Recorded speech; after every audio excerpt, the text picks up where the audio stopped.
Bala Kadaknath form channel நண்பர்கள் அனைவருக்கும் வணக்கம். நம்ம திருவண்ணாமலை சிறுவிட கோழிகள் பற்றியும் மற்ற இந்த பண்ணைக்கோழி நாட்டுக்கோழின்னு சொல்லி நிறைய பேர் குழப்பிக்கிறாங்க. அந்த கோழிகளை பற்றியும் தான் இன்றைக்கி நம்ம இந்த வீடியோவில் பார்க்க போகிறோம். நம்ம திருவண்ணாமலை சிறுவிட ரகம் நம்ம ஆரம்பத்தில் கருங்கோழி குஞ்சுகள் கொடுத்தப்பவே உற்பத்தி பண்ணது.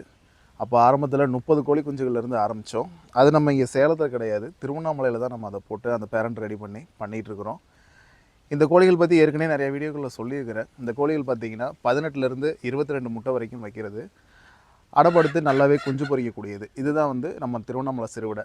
முதல்ல நம்ம நாட்டுக்கோழிக்கும் பண்ணைக்கோழிகளுக்கும் இருக்கிற வித்தியாசம் என்னங்கிறத பார்த்துக்கலாம்.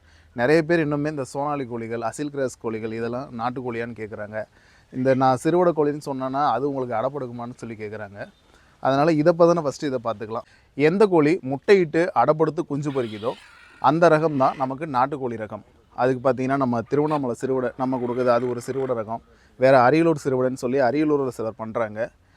இன்னும் பார்த்திங்கன்னா ஈரோடு, திருப்பூர் இந்த ஏரியாவில் கொங்கு பெல்ட்டில் பண்ணிகிட்ருக்குறாங்க. பெருவிடை கோழிகள் பண்ணுறாங்க. அந்த கோழிகள்லாம் ஒரிஜினல் நாட்டுக்கோழி ரகம் தான். நம்ம ஊரில் நம்ம வீட்டுங்களில் வளர்த்துருப்போம்ல, எல்லா ஏரியாலையுமே சிறுவிடை கோழிகள் தான் பெரும்பாலும் இருக்கும். இந்த கொங்கு பெல்ட் ஏரியாவில் மட்டும் பெருவிடை கோழிகள் அதிகமாக இருக்கும். இடவெட்டு அந்த கோழிகள் எல்லாமே ஒரிஜினல் நாட்டுக்கோழிகள். முட்டையிட்டால் அடப்படுத்து குஞ்சு பொறிக்கணும். இந்த கோழிகள் ஒரிஜினல் நாட்டுக்கோழி. நம்ம இந்த பண்ணைக்கோழிகள் அப்படிங்கிறது பார்த்திங்கன்னா முட்டையிடும், ஆனால் அடப்படுக்காது. அதிகமாக முட்டையிடுறதுனால மட்டும்தான் அந்த கோழிகளை கமர்ஷியலாக உற்பத்தி பண்ண முடியுது. இப்போ எடுத்துக்காட்டுக்கு கடக்நாத் கருங்கோழி ஒரிஜினல் நாட்டுக்கோழி தான். அது மத்திய பிரதேசத்தை பூர்வீகமாக கொண்டது. ஆனால் அந்த கோழி பார்த்திங்கன்னா அதோட அடப்படுக்கிற தன்மையை இழந்ததுனால தான் இதை கமர்ஷியலாக இங்கே அதிகமாக உற்பத்தி பண்ண முடியுது. இதுவே ஒரு சிறுவிடை நாட்டுக்கோழியவோ மற்ற பெருவிடை கோழியவோ அதிகமாக உற்பத்தி பண்ண முடியாது. இப்போ சோனாலிங்கிறதெல்லாம் பார்த்திங்கன்னா உருவாக்கப்பட்ட இனம். சோனாலி, அசில் கிராஸ், இந்த அசில் கிராஸில் பெருவிடை இது எல்லாமே பார்த்திங்கன்னா பண்ணைக்கோழி ரகம். இதெல்லாம் பார்த்திங்கன்னா அதிகமாக முட்டை வைக்கும், அடப்படுக்காது. அது அடப்படுக்காமல் இருக்கிறதுனால தான் அதிகமாக முட்டை உற்பத்தி பண்ணி இன்குபேட்டரில் வச்சு குஞ்சு பொறிக்க வச்சு 2000 3000 குஞ்சுகள்னு உற்பத்தி பண்ணி ஒரு மாதத்து குஞ்சாவோ ஒரு நாள் குஞ்சாவோ எல்லாம் கொடுக்க முடியுது. நம்ம அதனால தான் இந்த சோனாலி கொடுத்தாலும் சரி, இந்த அசில் கிராஸ் கொடுத்தாலும் சரி, இதெல்லாம் பண்ணைக்கோழின்னு சொல்லி விற்கிறது. நீங்கள் வித்தியாசத்தை புரிஞ்சுக்கணுங்கிறதுக்காக தான் இதை நம்ம சொல்லி விற்கிறோம். நம்ம திருவண்ணாமலை சிறுவிடை கொடுக்குறோம்ல, நான் இப்போ 180 கோழி என்னோட தாய்க்கோழி இருக்குது. என்னால் இப்போ தான் ஒரு மாதத்துக்கு 800 குஞ்சுங்கிறது சொல்லப்போனால் அச்சீவ்மெண்ட் மாதிரி. இதுக்கு முன்னாடிலாம் வாரத்துக்கு ஒரு பேட்ச்சு இல்லை அதிகபட்சம் போனால் கூட ஒரு 5 பேட்ச் மாதத்துக்கு கொடுக்க முடியாது. இப்போ தான் போன மாதத்தில் தான் 8 பேட்ச் நம்ம ரெடி பண்ணியிருக்கிறோம். அவ்வளோ குஞ்சுகள்லாம் நாட்டுக்கோழிகளில் இந்த 2000 3000லாம் உற்பத்தி பண்ணுறாங்க அப்படின்னா, ஒரு 2000 குஞ்சு ஒரு இடத்துல ஒன்றா இருக்குது அப்படின்னா, அதுக்கு தாய்க்கோழி குறைஞ்சபட்சம் ஒரு 1000 கோழி 1500 கோழிக்கு மேலே இருந்தால் தான் ஒரு 6 நாளைக்கு ஒரு செட்டிங் முட்டை போடுறப்ப ஒரு 2500 கோழிக்கு மேலே 2500 முட்டையாவது செட்டிங் போட்டால் தான் ஒரு 2000 குஞ்சாவது பொரிக்கும். ஆனால் பெருவிடை கோழிகள், அசில் கிராஸ் பெருவிடை கோழிகள் இருக்குல்ல, அந்த உண்மையும் சொல்லி தான் ஆகணும்.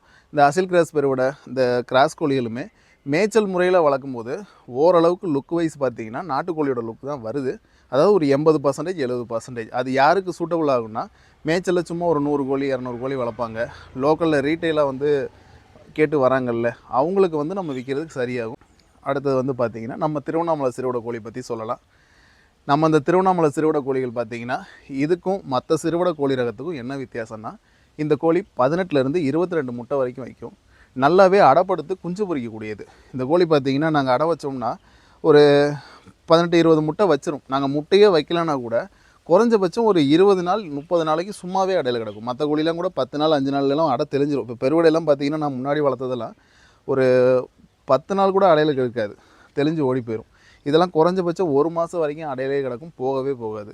அந்த அளவுக்கு நல்லா அடப்படுக்கிற திறனும் இருக்கும். அதே நேரத்தில் பார்த்திங்கன்னா குஞ்சை காப்பாற்றுறது நல்லாவே காப்பாற்றும். இந்த திருவண்ணாமலை சிறுவிடை அந்தளவுக்கு நல்லாவே இருக்கும் குவாலிட்டி.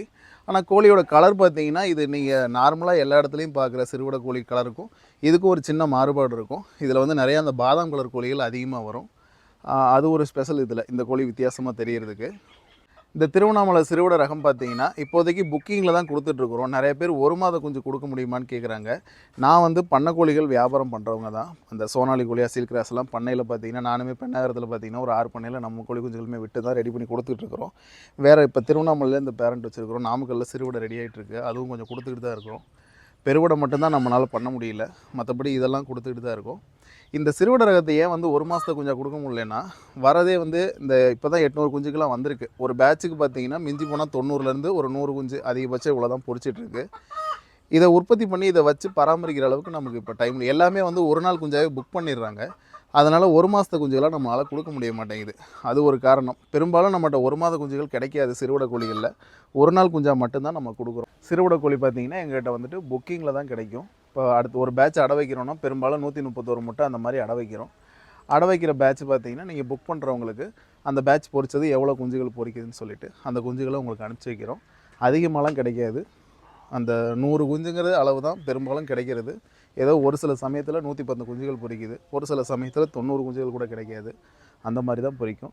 சிறுவிடை கோழிகள் தேவைப்பட்டுச்சுன்னா திரையில் தெரிய இந்த எண்ணுக்கு தொடர்பு கொள்ளுங்கள். மற்ற பண்ணைக்கோழி குஞ்சுகள் எல்லாமே நம்ம ஹோல்சேலில் தான் கொடுத்துட்ருக்கோம். நம்ம டேரெக்டாக நம்ம வண்டியிலேயே கொண்டாந்து டெலிவரி கொடுக்குறோம். சோனாலி பண்ணைக்கோழி, அசில் கிராஸ் பண்ணைக்கோழி இது எல்லாமே நம்ம வண்டியிலேயே கொண்டாந்து மொத்தமாக டெலிவரி கொடுக்குறோம். அது தேவைப்படுறவங்க தொடர்பு கொள்ளுங்கள். நன்றி, வணக்கம்.